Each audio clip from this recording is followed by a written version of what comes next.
CRMSA. The webinar on climate risk management and climate risk governance and risk management has imparted crucial insight for the navigating the complex landscape of climate-related challenges.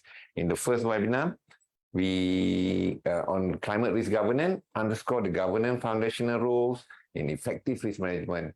So it stressed on integrating climate risk into decision-making process for proactive adaptation, promoting the transparency and informed decision.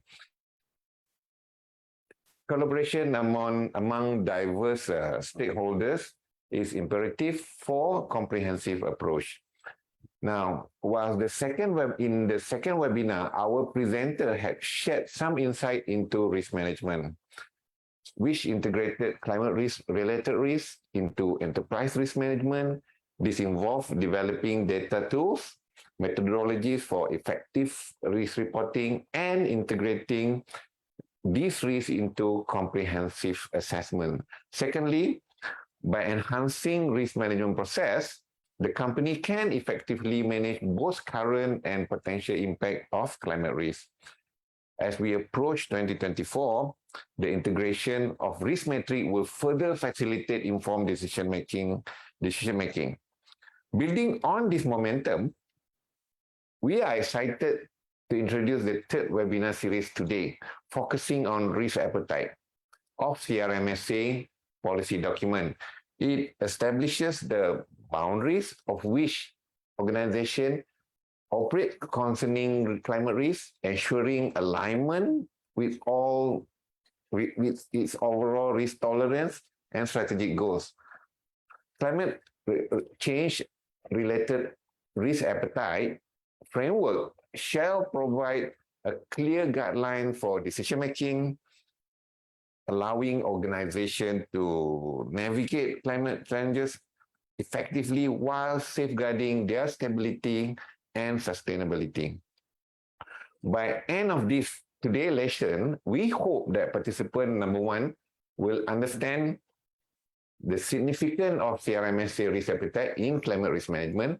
Secondly, to gain insight on how CRMSA risk appetite influence strategic decision-making, learn to align climate risk management into organizational goals and value, understand how CRMSA risk appetite will enhance resilience and support sustainable growth, and finally, acquire practical strategies to implement and monitor CRMSA risk appetite effectively. Without further ado, I would like to reintroduce again our two speakers, which is Ms. Louisa Evaristo and Ms. Yip Shin Lee, for their continued availability and also willingness to share their knowledge and insight in today's webinar on risk appetite. For those who did not attend our last webinar and do not know who is our speaker, let me give a brief introduction. Yeah, Ms. Louisa is the Chief Risk Officer of Takaful Insurance and Takaful, covering Malaysia and Singapore.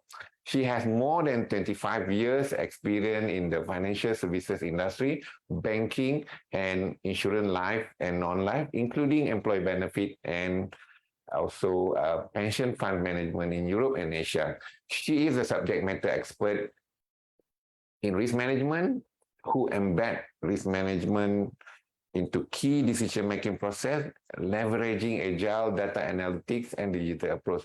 With her expertise in Solvency II and extensive experience, she now overseeing strategic risk management across Etika, aligning organization risk appetite and aspiration. While we have Ms. Yip Shin Lee, the head of financial risk for Allianz General Insurance Company. Thank you, Ms. Yip. As well as acting head of sustainability, an ever-growing profession nowadays. So equipped with 10 years of experience in general insurance and across actuarial strategy planning and recently risk. So this session will take about 1 hour, and we hope that we can deep dive straight into this, followed by the Q&A. And based on the previous session that we had, really we can cover much question, but hopefully along the way, because now the speaker have been shared also some of the question that we have, so they can also touch on that. Participants are welcome to post your question online. If we cannot answer it now, we will definitely build the FAQ at the end of all the webinar series and put it in our website. Because we have received an overwhelming number of questions earlier. So let's begin the webinar. And as an overview, Louisa and Shindy will be sharing their experience and practice from Etika as well as Alian from the perspective of risk appetite. Without further ado, Louisa, Shindy, the floor is yours. Thanks. Good morning, everyone, and thank you very much, Radzwan, for the kind introduction. I hope that everyone was paying attention to the summary, because most of the elements that we have spoke about at part 1 of this webinar are really useful also when we are discussing the risk appetite. So for those who have already attended the webinar that took place on the last 14th of August, welcome back. For the ones that did not have the opportunity to attend at that time, MTA can make available the recordings as well as the materials to you. And if you have any question, don't hesitate to come back to us. I am Louisa, and I'm really thrilled to be here again with Shinli, now speaking about risk appetite and how to deal with these requirements of the CRMSA. So moving maybe to slide 3. Yes, thank you. And giving you a bit of a recap of the different elements. We spoke last time about all the topics that we need to integrate in our risk management cycle and our risk management frameworks. And we intend to have that really implemented and being used on a day-to-day basis as of next year, 2024. That is also the requirement by BNM. With regards to risk appetite, which is one of the other key pillars of the CRMSA, we need to have a clarified risk appetite statement, which has climate-related risks well embedded in the framework, and that reflects well these material risks into our assessments of impacts on capital. I have to confess that we are still in our journey of defining and testing and deciding even on which are the quantitative KRIs that we want to put in place. So my sharing will not be providing exact examples, but again, come back with questions. I will apply examples as I go throughout the slides. And as I mentioned before, I really take these webinars as a great opportunity for all of us to learn and sharpen what we are doing across the industry.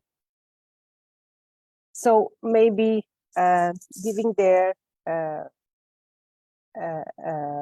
highlight, we really need to have the KRIs, the appropriate risk metrics, the limits and the thresholds defined by 2024, as they will be then supporting the understanding of the implications of the climate risk change and the climate risks associated to our exposures. And it will guide us then on our decision-making process, more at a granular level, but also at a senior management level. Moving to the next slide. We share with you the different elements of the risk appetite framework.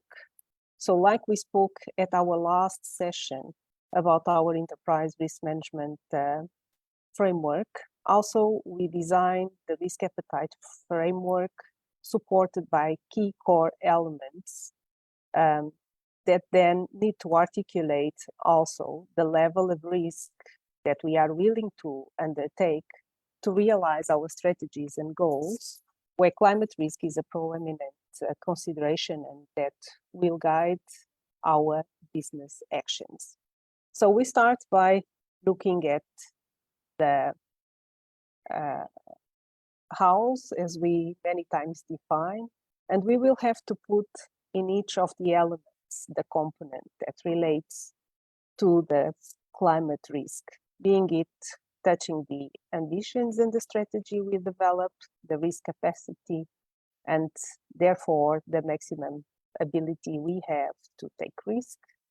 Clarify then the appetite, and finally detail what are the limits and the targets, and even qualitative controls that we need to have in place all across the different business processes. This is not just the work of the risk management team. This is truly a shared work.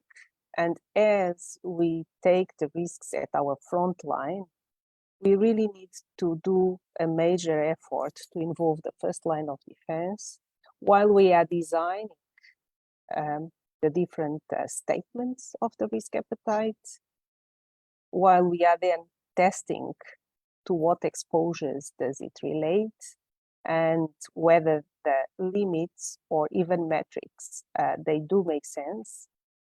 Making sure that then together and in agreement, we define what are the targets we want to have going forward, what are the limits which we will trigger as being risk limits, and therefore will create discussions at all layers in the organization, all supported by metrics that people understand and which truly support the progress in terms of mitigating and managing the climate risk impact, making the organization more resilient. While doing this, and if we do this in this collaborative and integrated manner, I don't have doubts that the management of climate risk will be then embedded and supported by everyone. Going and zooming on the different 5 components, you will see that in terms of the ambitions, we really need to have that an alignment of our commitments. So in the case of Etica, we have defined what are our commitments and what are our strategies on the sustainability and VBI domain. And then what we need to do is to embed each of it, or each consideration into the business activity, making sure that it really has an impact on the decision making. Can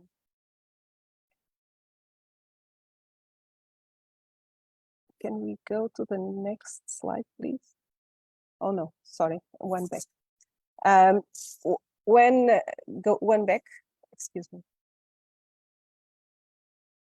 When we are discussing the ambitions, we should also define then statements and targets in terms of social and community impact. Our climate risk appetite in Etica, it echoes the social and community impact. It's not just about the financial outcomes. It is also about the responsibility that we take towards the communities we engage with. Our risk appetite should really then reflect our dedication to creating a positive impact. And we need simply to then agree on how do we integrate these into our ambitions in a way that all the organization is comfortable with. We also need to then define carbon emissions and environmental footprint elements. And over there, again, only by putting statements and metrics that are clear, we showcase on our determination to contribute to reducing the carbon emission. And that implies that we need to have very well clarified goals across the organization. We also need to then look at our internal operations and define particular targets, either relating to electricity, paper usage, plastic, etc. Really making sure that holistically, our approach reinforces the commitment that is made on sustainability at all levels in the organization. These elements are then in the next slide defined as one of the key components which relate to the business activities. And as you can see on the left side, they all can be translated into elements that then will be further detailed on investments, underwriting, suppliers, management, etc. And the 4 domains that I just mentioned, they are all covered as part of the ambitions. Once we have our ambition clarified, then we can move on the house and start looking at the risk capacity and the risk appetite. For that, we need to identify what are our risk exposures. And in terms of our risk exposures, we should, or we can start with investments exposures. Over there, what we really need or what we want to assess and analyze is the impact of climate risks on investments, which will lead us then to assess and eventually even avoid to have their stranded asset exposures. What we want to do is to ensure that our risk appetite reflects our commitment on the long term to have a value preservation of the assets, minimizing the potential disruptions due to the evolution of climate dynamics. So over there, we spoke at our last session about ESG scoring, about CCPT. These are obviously elements that are very critical once we start defining quantitative metrics to manage the investment exposures and the stranded assets. Moving then down, we have the underwriting and climate-related events and catastrophic exposures. Our risk appetite really needs to factor then the probabilities of climate-related events and cat risks, guiding us on evaluating what needs to be adapted or changed or just innovated on our underwriting practices and strategies, making sure that we are aligning our past risk exposures and our risk appetite to ensure that going forward we are much more resilient against climate-driven risks and disruptions. These will then bring us, obviously, to reinsurance exposures and the availability of coverage in the market. Again, how do we do that? We really need to pick up on our reinsurance strategy and start putting item by item the different elements that will ensure that we are able to manage the climate risks effectively, provide the comfort to the reinsurer, or even make partnerships if we want to lead the transition on a particular exposure or be prepared to deal with the unforeseen event.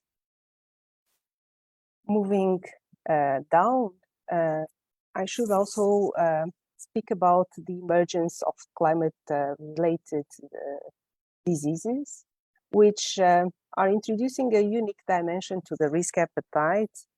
As we incorporate this dimension, we really need to spend time in preparing how we can address it. This is one of the risk exposures that today requires more research and where we have still many challenges ahead because there is a certain difficulty or let me use again the challenge word to really identify what are the right correlations and what are the real diseases or disability causes or mortality causes that truly relate to climate change, and not simply with the human evolution as we have been experiencing in the past. This means that over there is a continuous work together with the actuarial teams, with the underwriting teams, where multiple assessments and analyses are used, applying the latest methodologies that are being also available, assessing what truly makes sense, taking into consideration the portfolio that we have. And while we tackled the core of the insurance business, we cannot leave aside the business continuity. For the organization to truly be resilient, our risk appetite needs also to cover the continuity of the franchise. And over there, it is really critical that we ensure that resilience and the different elements that enable the organization to be prepared for impacts from climate change is really critical. How do we do that? We need to focus on what are the elements of our operational processes that can be disrupted by climate-related events, either relating to the location where we are or the location where our suppliers or even our staff is when we are managing our business. Obviously, all these elements, they don't function if we don't then focus and finalize the different creation of statements and metrics, also incorporating what we want to be recognized from a reputation and trust point of view from all stakeholders. So risk appetite should reflect our determination to safeguard our reputation and maintain all stakeholders' trust. I'm speaking about policyholders, I'm speaking about our shareholders, I'm speaking about our regulators and the different partners with which we deal. Even in the industry, we need to be a trusted party and we need to walk the talk.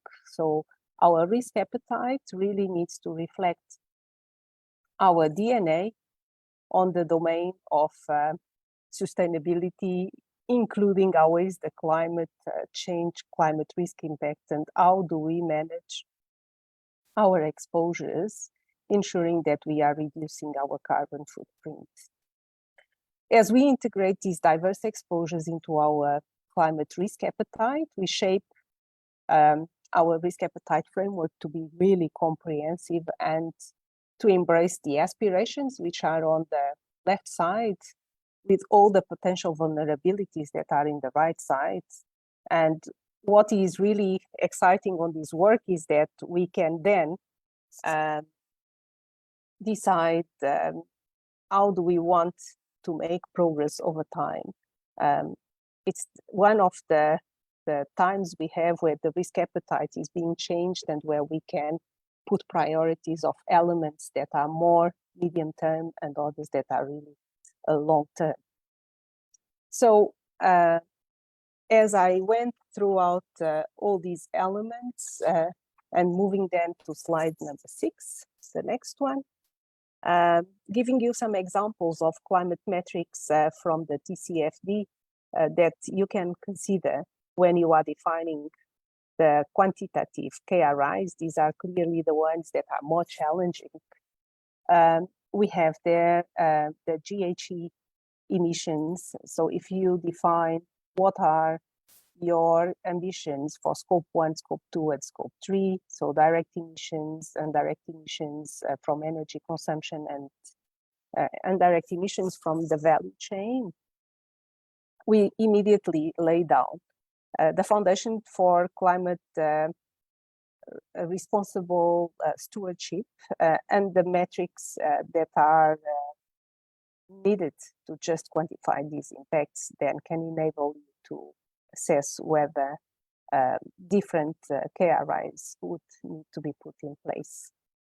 Also, as part of the transition, we should be looking at what is the portion of assets or even underwriting parts of the portfolio that are vulnerable to the transition risks. And over there, we can focus always on the different sectors, or we can simply look at the ratings and scores that we also spoke before, as we mentioned, the BNM, CCPT classifications, and then the different exposures to which we have a position will enable us to map where do we have vulnerabilities and where do we have risks, which we may want either to simply put a threshold or reduce over time.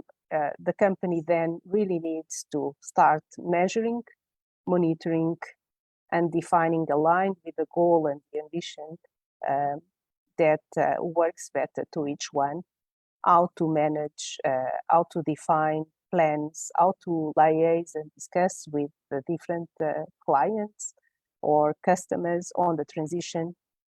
Obviously, when I speak about customers, there is also reinsurers. Sometimes even by making common agreements, but really important is to be transparent about where do we see the exposure, and many times even discuss and collaborate on making it further clarified. Let's then look at particular examples on the physical risk. So if we look at our investment portfolios again, we can be very specific of whether the assets are exposed, depending on its location, to climate change and the risks that it brings. And we can assess what can be then the impacts over time by, again, looking at these climate shift patterns and the impacts on the underwriting and on the assets. We can then understand better how our balance sheet as well as P&L will evolve and define their limits and areas that we want to contain, either by underwriting differently or by defining actions together with the different stakeholders that enable us to manage the exposure. This is also valid for the underwriting portfolio, and over there we can go by line of business. We may also look at the sector. Very important is to understand the location and what is the peril that really is coming on our direction and which can really put at risk the resilience of our franchise. As we quantify and as we test this type of metrics, we may also come across different sub-metrics or different levels of aggregation, which are really important for us to then identify how extreme events can bring us to concentration or overexposures. And that will also enable us to manage better our transition and our exposure to the physical risk. Even though I am sharing really in a light way the different elements, I hope that these really can inspire all of you. I believe that within half a year, we can share then the practical metrics that we have in place as currently we are testing them. Maybe wrapping up and giving you a conclusion by sharing with the colleagues in all the dimensions of the company on what are the potential impacts of climate risk, and also by being they are very clear about what are the metrics that we can apply, what are the advantages and the disadvantages, but also bringing across what are opportunities and vulnerabilities in a clear way. We'll then make sure that we have a integrated risk appetite statement that is supported by metrics that people is committed with and which will be culminating in assessing the impact into the organization in a way that builds trust all across the industry, but also to our customers and different stakeholders. This is really important to ensure that there is alignment between everyone and that we develop our journey in a way that the transition will be achieved. Once again, I really would like to thank you for your time and engagement. If you have more questions, I will be more than happy to answer either on the chat or even verbally after. And I will pass the word now to my colleague from Allianz to continue with the sharing. Thank you, Luisa. So before we go to Shindy, there are a few things that being presented by you just now that is very interesting. One is with regards to the component and element. This is not a question, and this is just a curiosity. The thing that I've been wondering, like if there a possibility of a company now becoming overconfident, in their business continuity. You showed the components and the element just now, right? So BCP is one of it, and the queries or the anxiety that I have is that, is there a possibility that a company become overconfident in their BCP as because we have gone through the worst, during the COVID mentality sits in? Are we seeing the of a climate risk due to COVID-19, or the worst has yet to come?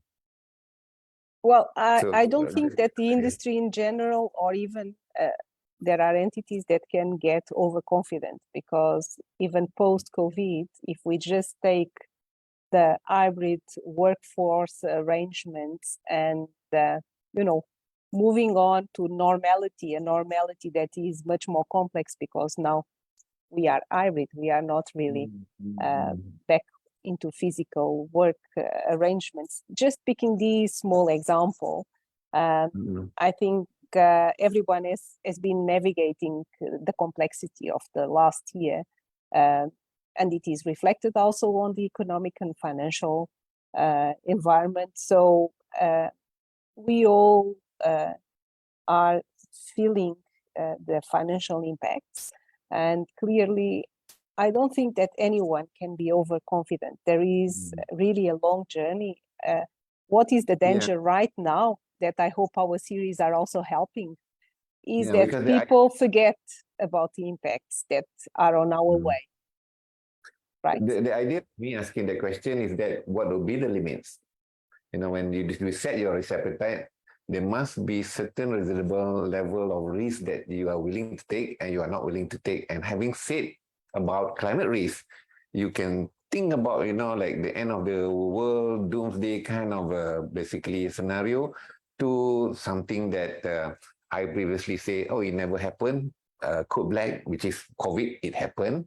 Or, like I mentioned just now. So what will be the limit? So that will be the journey. Perhaps later on, when Shindy shared her presentation, we get some view on that. Because it's pretty much in setting up the risk appetite, you need to basically identify the right indicators, the right triggers, the right, red flag, that you need to be conscious of. And Luisa had shared just now in terms of the process of using the climate metrics as being recommended by the TCFD as one of the process. Of course, the KRI, I'm not yet going. We not yet go into the lagging or the type of KRI, basically whether it is something that forward-looking or lagging and so on and so forth. Okay, without further ado, I pass the second session to Shindy to share Allianz experience. Hi, good morning, everyone. Thank you, Luisa, for a very insightful presentation. I also learned a lot, as well as Razwan, for your comments. Before I proceed, I think I mentioned in a previous session, I also like to clarify in this session that I think none of us are experts yet in this area, and everyone is still learning. So if we have time later, it will also be good to also learn from anyone who would like to share during the Q&A session. So I'll move on to my next slide. Okay, so I think as Lisa mentioned, risk appetite, and as most people would be aware, is the how much risk an organization is willing to take when we are pursuing our strategic objectives. So I think we always think of risk appetite as like having limits, but actually it can also be defined qualitatively, as I'll share in some examples later. So it can be more of a statement of we have to adhere to already specified policies and guidelines that, instead of phrasing it in terms of limits. So in this slide, I will touch more upon some potential considerations when it comes to looking at the appetite and limits with relating to climate risk. So with physical risk, and here we take the example of flood. One example would be to consider, for example, and you may already have this in place actually, like what is your appetite for the maximum loss per flood event, for example. And this will actually drive your reinsurance strategy. And then let's say also as you see like sea level rising or more frequent floods in certain areas, then you will start to need to consider on what is your appetite on accumulation of exposure in that particular areas, and this will drive then your underwriting controls. What can you do to control your exposure in maybe certain zones which are very, very flood prone, or like based on the climate scenarios that particular area may be under the sea in maybe 10 or 20 years time, something like that. So that is something to consider within your risk appetite for physical risk. And then for transition risk, so here we talk about the carbon emissions or portfolio. It can be investments or underwriting, but here focusing more on investments, but I guess the same can also be applied to your underwriting portfolio. So let's say if you know that there are certain sectors which are already very carbon intensive and at high risk, as Louisa said, of having stranded assets in the future, then you may want to think about your appetite of exposure to these sectors. Like if you invest in them now, and these are long-term investments, then you may run the risk that maybe 10, 20 years down the road, or even sooner than that, there will be a default on your investment. So what is your appetite on your exposure to these sort of sectors? And another way we can look at it also with Bank Negara's CCPT classification in place, you could also use that as sort of a way to set your appetite. So for example, if you want to limit your percentage mix of portfolio in the C5 category. So that could be one way to sort of drive your risk strategy for climate risk management as well. So this is on transition risk. And then other things you could consider besides this is reputational risk. So if, let's say, as an insurer, branding and reputation is very important. So if the management doesn't have appetite for, let's say, greenwashing risk, or don't want to be associated with companies who have very bad reputations, maybe they produce a lot of carbon, or it could be other things also from the social or governance aspect, then you could have an appetite on certain industries you may not even want to consider underwriting or investing in at all. So this will be like a list of restricted industries, and this is some sort of a qualitative type of risk appetite. So yeah, these are just some potential considerations when it comes to what kind of things we can consider in a climate risk appetite framework or statement. I will move on to the next slide. Okay, but before I go into this slide, I also like to say that this maybe when the CRMSA came out, we were all very worried of how we were going to comply with it. But I think when we sit down and look into it, for some industries, especially for P&C, you may already actually existingly have, for example, underwriting controls or limits on flood. So it's a matter of reviewing your existing processes or policies and see whether you can sort of use this already to meet sort of the climate risks requirements that are needed under CRMSA. So, for example, if you already have during your ICAP process, during stress testing, maybe you can consider incorporating more floods. For example, when you do your climate stress testing, just to test whether your capital is sufficient to withstand that kind of stress. So yeah, it's just looking into what you have first, and then after that, building upon that and finding new things such as the transition risk on your investment portfolio. So yeah, just wanted to mention that. Okay, so going into the case study on Allianz Group, in the last session, I did mention how climate change considerations are actually incorporated into Allianz processes. So these are just sharing some of its risk appetite and also sort of climate risk strategy statements that Allianz has made. So the first one will be on what kind of industries that we are trying to phase out or limit our exposure to in terms of investments and underwriting moving forward, because they are very high carbon emitting industries. So on the left, we can see, for example, and these are all aligned with Allianz. So at first, the strategy is set that Allianz Group wants to align our targets to limit global warming to 1.5 degrees Celsius. So what this means for us is then we have to start phasing out our investments and underwriting into coal-based companies. So here it's defined very clearly what does it mean by coal-based companies, like for example, if they derive more than 25% of their share from thermal coal, then we define it as a coal-based company, or the other two criteria that are shown below. So we've started sort of phasing out this. It's not like straight away today this restriction is in place and then tomorrow everything is out of our books.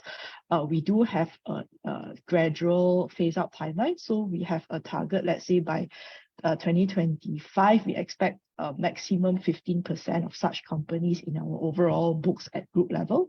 And then eventually by 2040, this will reduce to 0%. So basically by 2040, we expect to have no coal-based companies in our books.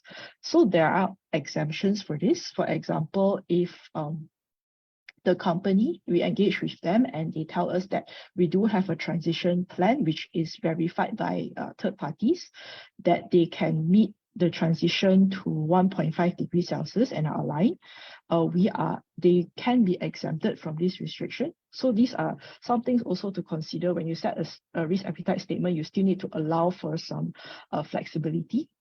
And this is also shown in the fact that besides all these company restrictions, in the bottom right of the slide, you see that this is actually a statement on Allianz allowing ring fence and standalone projects in renewable energy to go ahead. So for example, even if it's a coal-based company, but they have a project to, let's say, build a solar farm, for example, then we would actually allow that kind of investment or insurance in our books, because we recognize that it is important to allow these sort of projects to go on to transition to a low carbon economy. So moving on to the next slide. So this is another way of sort of a statement on what kind of investments we would avoid. So I mentioned in the previous session that for investments, Allianz adopts a ESG scoring approach, so based on MSCI research data. And for each sector, we would actually avoid the bottom 10% in ESG performance. So this is our sort of, can call it sort of appetite. We don't have appetite for those who perform badly in their sectors in the ESG perspective. So the ESG perspective not only considers climate change, as you can see on this slide, it also considers, for example, biodiversity, pollution, as well as social, like human capital, what are the human rights, for example, as well as any social opportunities, social and financial inclusion, including access to finance, to healthcare, and other things. And governance would be whether that company has good governance, ethics, and doesn't try to dodge their taxes and things like that. So all areas are considered, not just climate. Moving on to the next slide. Okay, so when it comes, so this slide focuses on the reputational risk tolerance at Allianz Group. So for reputational risk, Allianz Group, we basically have a low or almost no tolerance, and hence there is this process in place, which is called the ESG referral process. Basically, if any investments or underwriting transactions fall into 13 sensitive business areas, including, for example, oil and gas, the gambling industry, or even agriculture, because it affects the environment. So there are 13 of these areas that are identified. Then we will need to follow a certain process and screen the transaction, whether it's the investee company or the potential customer, against certain criteria. So for each business area, there are different criteria. So I'm just sharing an example here on the right, the screenshot. We will screen a particular company against, for example, whether they have any exposure to biodiversity risk, environmental risk, governance risk, and so on and so forth. So if, let's say, they are clear, or they don't have any negative news associated with them with regards to this risk, then only we will proceed to either invest or insure the customer. So this is an example of the risk appetite also translating to operational process in Allianz. So with that, I think I've come to this is actually like the last slide. And then I included some references to Allianz reports as well as websites. So if you want to have a look, you can read through. This is at the group level. It's quite comprehensive. Yeah, and now I think I'll pass it on back to Razwan to take us through the Q&A. Now, a few things that I pick up from what Luisha and Shinli had shared just now. Like first is on the need to also have value-based consideration in the risk appetite statement.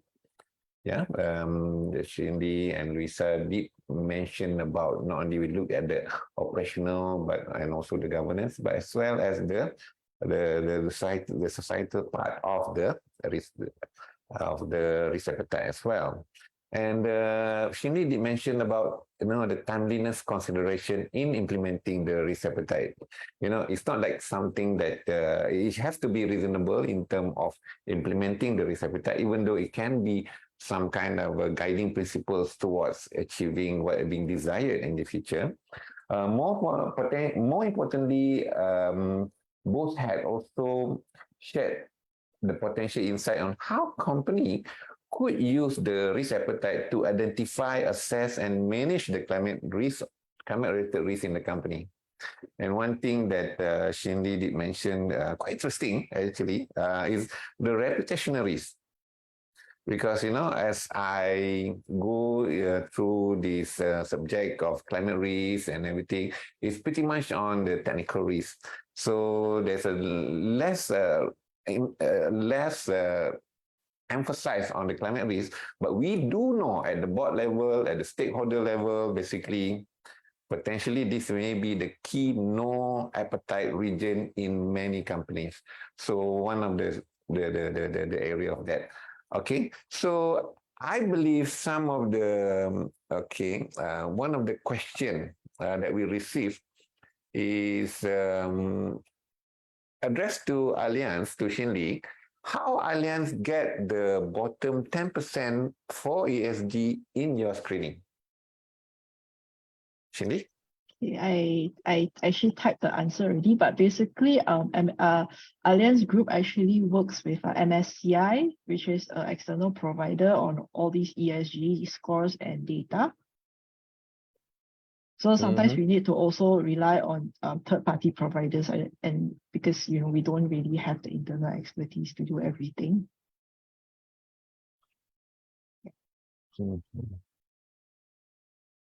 Okay, some of the question I believe that we received earlier is quite generic and have been addressed in a way, partly in the previous session, because the risk appetite is not a standalone process. It's basically, is a continuation of the risk management process, starting from the identification, assessment, control and everything. So, okay, one question that we received in terms of practicality of setting, or reflecting the net zero aspiration in your ambition. We know that ultimately we want to achieve net zero, but then is it something that is achievable or something that is reasonable for institutions to reflect this net zero aspiration as their strategic or corporate objective in their risk appetite, because it can eventually give an unnecessary pressure to the company to conform to this appetite. What do you think on this?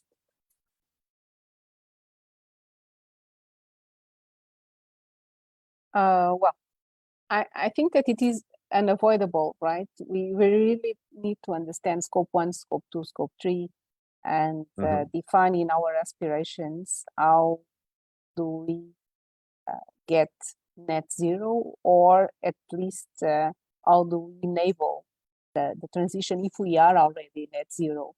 And how do we do that?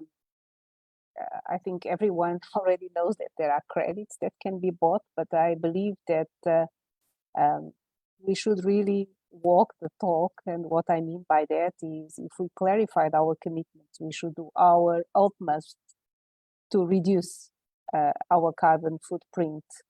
And that can only be achieved by making engagement with our staff as well as with our customers, and then define little actions that each one can take to ensure that when we measure scope 1, scope 2, scope 3, there is a natural reduction of the impact. And only by doing that, I think we can also then show to the world that we are doing our contribution to reduce the global warming. Okay. And there's another question with regards to potential. Is it a viable approach to align climate risk appetite to solvency adequacy-based risk appetite statement, or should it exist separately? Well, again, I don't know if Shinli wants to take it. I have a very particular opinion about it. I believe that we are all going to feel the consequences of not doing, if we are not already suffering all the consequences, and the next to come will be more nasty than the ones we are suffering today. So what do I mean, or what am I trying to say here, is that we can have the best solvency in the world, but if we have not been really taking action in terms of the asset exposures we have and the exposures we have on our underwriting portfolio, when the cat peril attacks us, we, based on probabilities, we may not have the best estimation of the impact. So our solvency can be impacted immediately. It is true that for regulation, the regulators are starting to push that we assess what would be the potential impact on capital. However, I also believe that there still need to assess and understand ourselves. We should not be already reflecting it on the solvency frameworks, because it can bring an environment of penalties and of a situation where the industry, instead of working on the different fundamentals, is more trying to preserve the level of capital and more concerned with the ratios instead of the actions. So, so far I saw BNM following the same philosophy as the one I have on this topic, which I think is also the way that can enable us to really do a transition and be prepared from a solvency and capital standpoint in the future. It just it's more of my opinion also, because we're talking about the question of risk appetite, and typically the question of risk appetite is something that being discussed at the board level, decision maker level and kind of thing. And I believe that it is good if it is good if, let's say, in developing that at the back of the decision maker mind, basically you will be able to see the big picture, because in the whole world right now where everything is interconnected, you cannot exist in isolation. Like, for example, the company, the financial industry, the insurance industry, insurance and Takaful industry, the financial industry, cannot exist in isolation. There is a whole ecosystem that is involved in this. And one of the way that, as like, for example, how the Takaful industry build our value-based intimidation, and to start to see how we connected with the others. And one best way that I potentially may recommend for anyone to have some idea is how this whole idea of climate risk connected to, for example, the principle of sustainable insurance, how it's connected to the ESG, and eventually how it is connected to ESG. And by having this big picture, basically, we know, like Louisa has mentioned just now, how we can eventually contribute to the overall, basically, health, quote unquote, of the world. And that's what needs to be reflected. For me, in your risk appetite statement, the kind of tolerance, the kind of spirit that we have, right? So I believe the key takeaway from the session that we have from Louisa and Shindy today is that CRMSA Policy Document highlight the significance of informed decision, collaboration, and also accountability. It also provide the framework for the stakeholder involvement, the appetite, what the disclosure, and also try to coordinate. So before we go, is there anything that maybe Louisa and Shindy want to say before we end our session for today? Sorry, actually, maybe I just wanted to just add on to whatever we mentioned just now. There was a question on whether to set a net zero strategy. I think like everyone, like most people are doing it nowadays, but I think from what at least I learned and observed sitting through many talks, right, it's also important that it's not just saying that, we want to achieve net zero by 2050. If we really want to set a science-based target, I think it will be good for companies who are interested to actually look into the STBI approach of how to set this net zero, so to see whether you can actually achieve it, whether it's actually feasible for your company. Because also once you set it, it's a public commitment and you can't really take it back. So that's the another thing to just consider.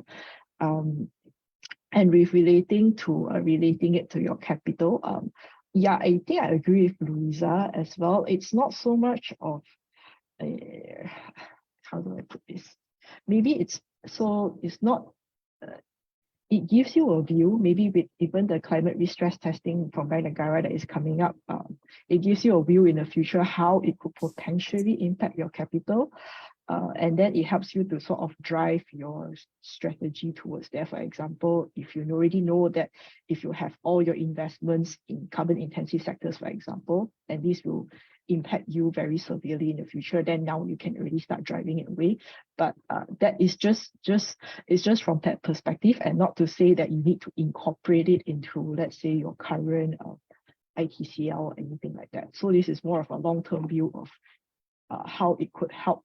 Understanding these consequences could help to drive your current strategy, basically. Totally agree. Louisa, is there anything you want to add to what Shindy mentioned just now? Well, just that I loved being here with all of you and with this great audience. Just because Chinli went back to some of the questions, I think that the one that came at the first series as well as now on the second series part of risk management and risk appetite. Some of the participants asked whether we should segregate and we should have the work all done for governance and the work all done for measurement and the work all done separately to define KRIs. I don't think that it is possible. It is possible that sometimes we put a little bit of priority in clarifying the ambitions and the strategy, and therefore governance is a little bit aside, but we need to be then always very clear about where do we discuss climate risk. Do we completely segregate it from the business, or is it integrated? As we have been speaking, according to CRSMA and I would say even the big organizations, we are all integrating it at the different levels of the governance.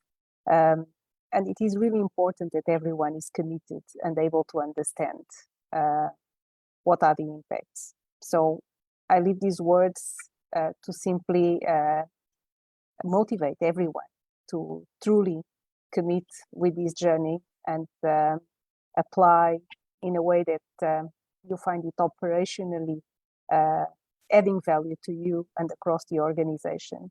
And let's all learn together to make sure that we have the right risk appetite framework next year in place with the metrics and the measurements that will enable stress testing to then be impactful in the future also.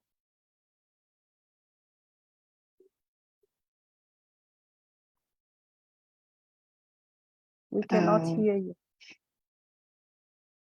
Razwan, I think you're on mute. We cannot hear you, Razwan. Yeah, thank you to everyone from my end as well, and thank you for your time. Technology is giving us some surprises really at the end. Yeah. So as technology is an enabler, it can also be a disruptor. Yeah. I don't know if we should close the session on behalf of Razwan. He's back. Can you hear me now? Yes, even though very soft, you need to put the volume a little bit higher. Before we go, my apology for some of the hiccup just now. So I'd like to thank you, Louisa. Thank you, Cindy, for sharing your insights and on this risk appetite on the DP. We have run this webinar since June, and so far we thank you for all the exceptional engagement that we have from you. So part 1, part 2, thank you very much, for Jean who wanted to share with everyone. And our final webinar will be on the scenario analysis of disclosure and requirement that will be expected to be held on 3rd October 2023. So we hope that our webinar will be the prelude for our sustainability or the CRMSA conference that we arranged in 15 November 2023. So do look out for our next series.